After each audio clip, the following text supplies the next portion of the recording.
La team, j'espère que tu vas bien, c'est Jérém. Alors, aujourd'hui dans cette vidéo, on va parler de psychologie, je vais te parler d'ascenseur émotionnel, notamment en lien avec une citation, je crois que c'est de Warren Buffett, donc t'hésiteras pas à me corriger en commentaire si je me trompe, eh bien qui disait que l'être humain préférera toujours passer du rez-de-chaussée au 5e étage que du rez-de-chaussée au 20e étage et ensuite redescendre au 15e étage. Le fait de faire un peu une marche arrière, psychologiquement, l'être humain aime pas. Alors, pourquoi je suis en train de te dire ça ?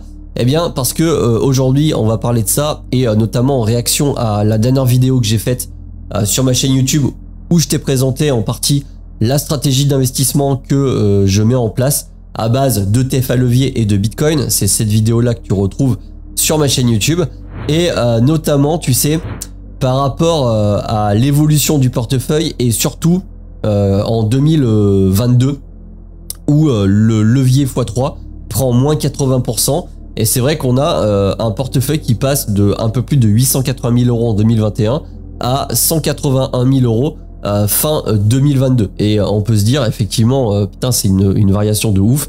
Et ça l'est. Et j'aimerais dans cette vidéo qu'on parle un petit peu de ça. Alors, je tenais à remercier tous ceux qui se sont abonnés via la dernière vidéo. Ça fait ultra plaisir. Je sais que le sujet est pas forcément polémique, mais que ça va diviser entre ceux qui croient dur comme fer et ceux qui ont vraiment des gros doutes, et je peux comprendre parce que on ne sait pas ce que va réserver l'avenir.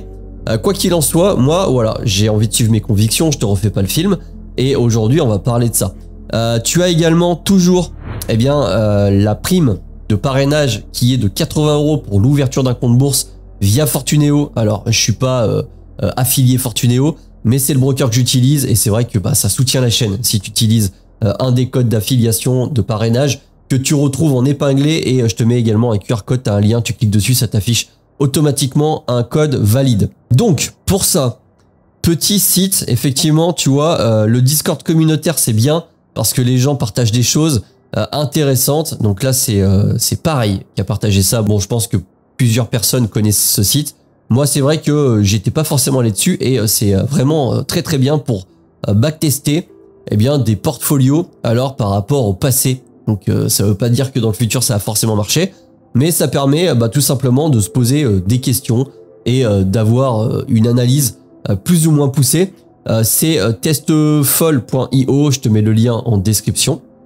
Et l'idée aujourd'hui, c'est qu'on backteste 3 portefeuilles, tu vois.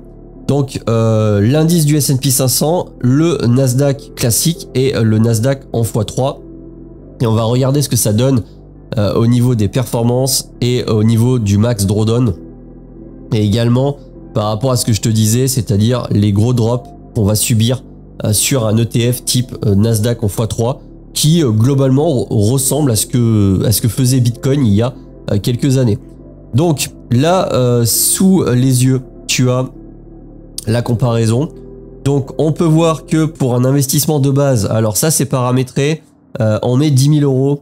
Donc en lump sum au début du portefeuille et en attaque en 2013. Alors je pourrais attaquer plus tôt, même 2011, mais c'est surtout pour que ça soit cohérent avec ce que je t'ai montré lors de la dernière vidéo.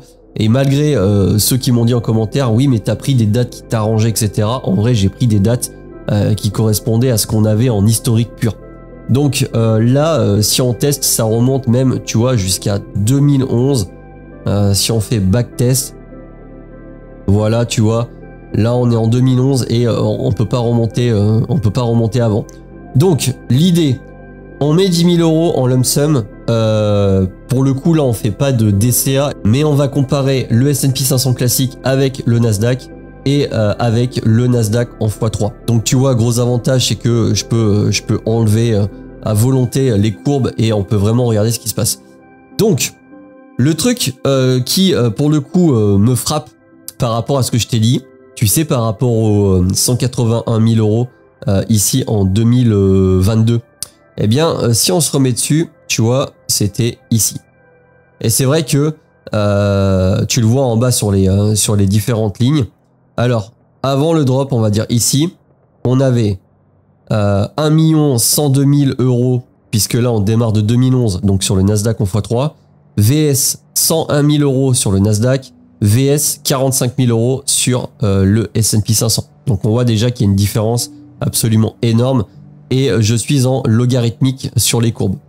Maintenant, si on se met vraiment à la fin de l'année 2022, et c'est là qu'on subit le drop de 80% sur le x3, eh bien, malgré tout, tu vois qu'il nous reste 204 000 euros sur le Nasdaq en x3, VS 90 000 euros en Nasdaq classique et 37 000 euros en S&P 500.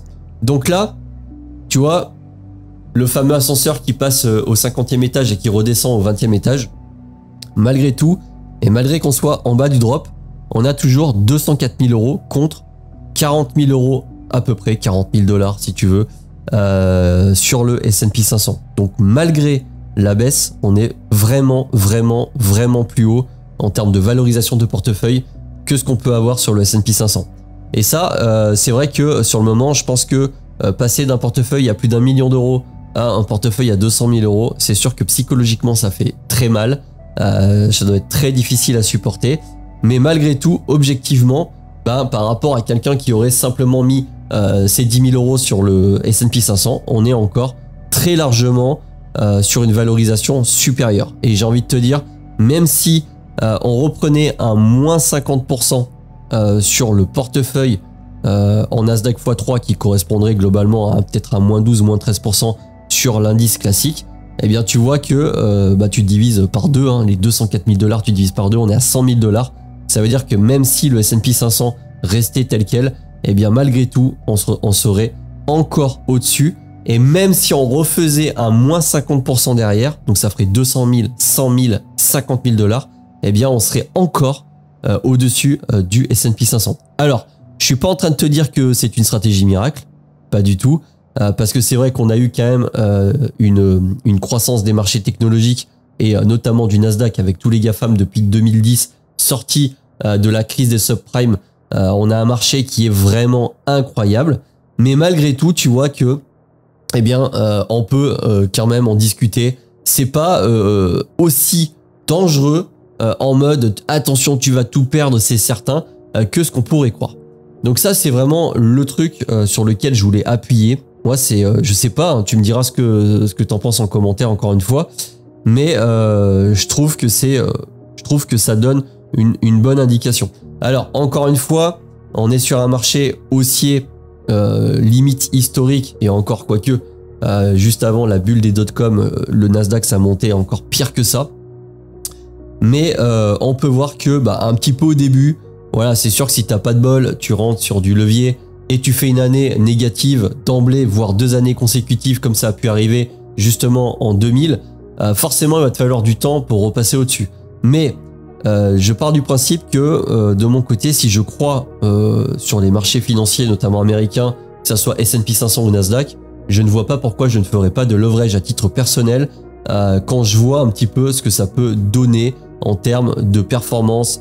En fait, c'est pas tant la performance, tu vois, c'est pas tant le fait que, par exemple, là, on a 36% de compound annual growth rate, donc le rendement moyen annualisé sur le Nasdaq en x3. Ça se trouve, ça sera beaucoup moins.